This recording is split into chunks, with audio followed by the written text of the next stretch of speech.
ಪ್ರೀತಿ ಮುದುಡೋಯ್ತೆ ಇಂದು ಕನಸು ಮಣ್ಣಾಯ್ತೆ.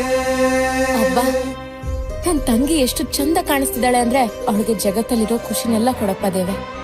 ಅಕ್ಕ, ನನಗ್ ನೀನ್ ಖುಷಿಯಾಗಿದ್ರೆ ಅಷ್ಟೇ ಸಾಕು ಕಣ್. ಅವನ್ನ ಚೆನ್ನಾಗಿ ನೋಡ್ಕೋತೀರಾ ಅಲ್ವಾ? ಹೊಸ ಹೆಸರ ಹೇಗೆ ನೆನೆಯಲಿ.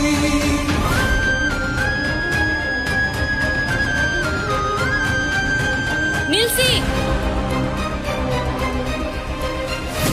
ಏನಾಯ್ತು ನಿತ್ಯ? ನಿಧಿನ ಮದ್ವೆ ಆಗೋ ಹುಡ್ಗ ಇವ್ರಲ್ಲ. ಈ ಪ್ರೀತಿ ಸಂಗಮಕ್ಕೆ ಒಡ ಹುಟ್ಟೆ ವರವಾಯ್ತೆ. ಡಾರ್ಲಿಂಗ್, ನೀನ್ ಈ ಡ್ರೆಸ್ ಅಲ್ಲಿ? ನಿಧಿನ ಮದ್ವೆ ಆಗ್ಬೇಕಾಗಿರೋದು ಕರ್ಣ. ಕರ್ಣ ನಿನ್ ಗಂಡ? ಏನಪ್ಪ ಇದೆಲ್ಲ? ಕರ್ಣ ನನ್ ಗಂಡ ಅಲ್ಲ ಶಾಂತಿ. ನನ್ ಕೂತ್ಕೆಲಿರೋ ತಾಳಿನೂ ಅವ್ರು ಕಟ್ಟಿಲ್ಲ. ನಿಧಿ ಮತ್ತೆ ಕರ್ಣ ತುಂಬಾ ಸಮಯದಿಂದ ಪ್ರೀತಿ ಮಾಡ್ತಾ ಇದ್ದಾರೆ. ಆದ್ರೆ ನನಗೋಸ್ಕರ ನನ್ ಜೊತೆ ಮದ್ವೆ ಆಗೋ ನಾಟಕ ಆಡಿದ್ರು ಕರ್ಣ. ನೀನ್ ಹೊಟ್ಟೆಲಿರೋ ಮಗು ತೇಜಸ್ತು. ಇದೇ ಸತ್ಯ, ಇದೇ ನಿಜ. ಇವರಿಬ್ರು ದೂರ ಆಗ್ಬಾರ್ದು, ನನ್ ತಂಗಿ ಜೀವನ ಹಾಳಾಗ್ಬಾರ್ದು. ಕರ್ಣ ಸೋಮವಾರದಿಂದ ಶುಕ್ರವಾರ ರಾತ್ರಿ 8ಕ್ಕೆ.